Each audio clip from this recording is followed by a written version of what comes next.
Olá, o grande derrotado na eleição presidencial nos Estados Unidos foi o presidente Joe Biden, que insistiu em ser candidato, apesar da idade avançada, ao contrário do que havia prometido na campanha eleitoral de 2020. Nos primeiros 2 anos de governo, ele praticamente escondeu a vice-presidente Kamala Harris, só desistiu da candidatura sob pressão um mês depois de um debate desastroso em 27 de junho, mas aí não havia mais tempo para uma competição pela candidatura democrata.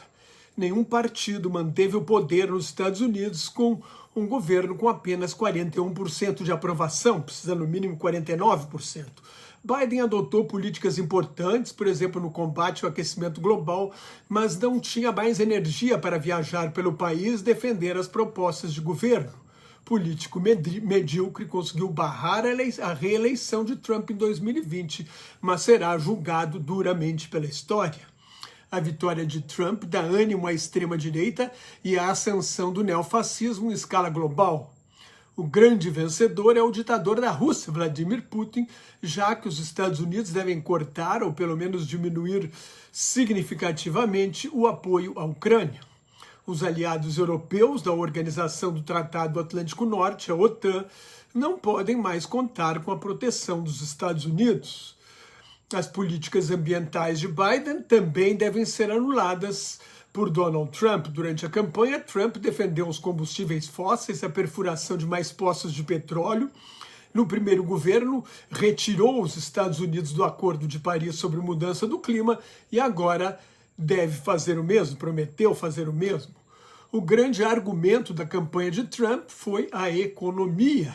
A campanha democrata falhou ao não insistir que o aumento da inflação e do custo de vida são consequências da pandemia, que causou choques de oferta e de demanda.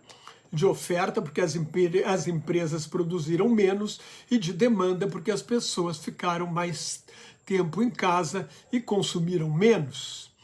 Para evitar uma recessão, os governos Trump e Biden deram dinheiro aos norte-americanos, $2.000 para cada família até um certo limite de renda.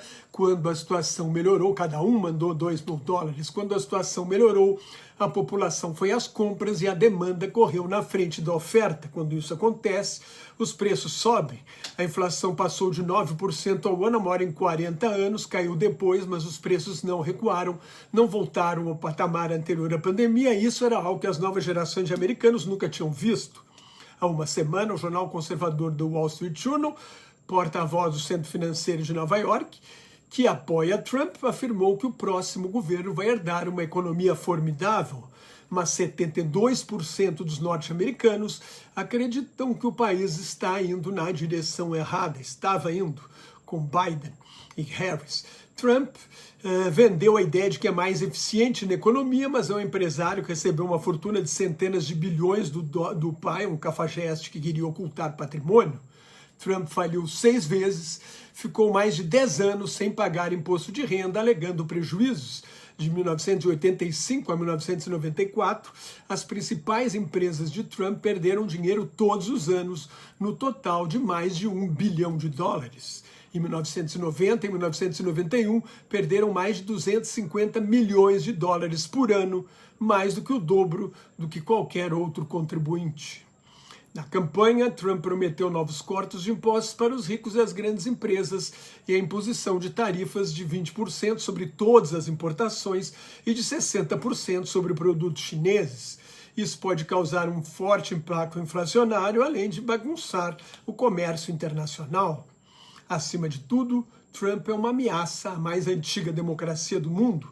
É o único presidente que não reconheceu a derrota, tentou dar um golpe de Estado para ficar no poder, incentivou a invasão do Congresso para tentar impedir a certificação da vitória de Biden em 6 de janeiro de 2021.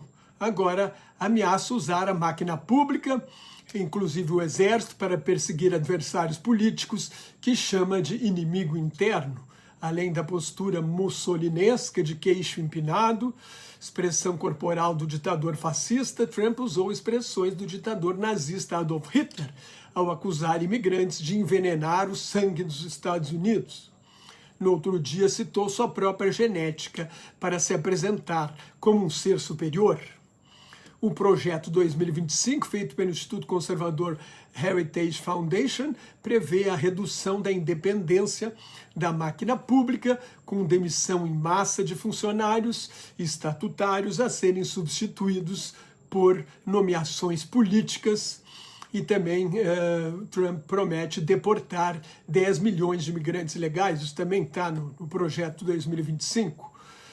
Se tudo isso for implementado, será um golpe à democracia nos Estados Unidos. Se no primeiro mandato de Trump parecia um golpe de sorte, um acidente, uma anomalia histórica, já que a ex-secretária de Estado e ex-primeira-dama Hillary Clinton ganhou no voto popular por 2.800.000 dólares, a volta de Trump revela uma mudança importante num país onde a maioria branca está atormentada com a expectativa de deixar de ser maioria.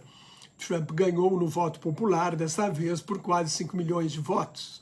Trump é racista, fascista e machista. O historiador Robert Paxton, especializado em fascismo, relutava em usar o termo, não quer banalizar a ideia. Depois do assalto ao Capitólio em 2021, mudou de ideia por causa da violência, do uso da força para fazer política, a principal característica do fascismo.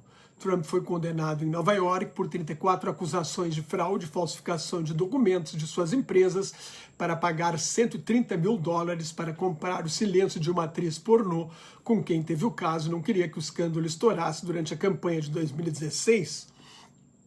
Os dois processos federais pelo ataque ao Congresso por levar para casa documentos secretos e ultrasecretos serão anulados. O procurador especial já pediu isso. Há um quarto processo no estado da Geórgia por pressionar autoridades eleitorais a mudar o resultado da eleição de 2020 no estado. Por mais incrível que pareça, um criminoso condenado será o próximo presidente dos Estados Unidos. Trump concorreu principalmente para não ir para a cadeia, e conseguiu. Serão 4 anos de caos, sangue, suor e lágrimas. Se você gostou, assine meu canal no YouTube, leia meu blog Globalização em Crise, me siga no Twitter, no Instagram, no LinkedIn, no Threads e no Facebook, onde colaboro com o grupo Quarentena News. Muito obrigado pela sua atenção, até mais, tchau!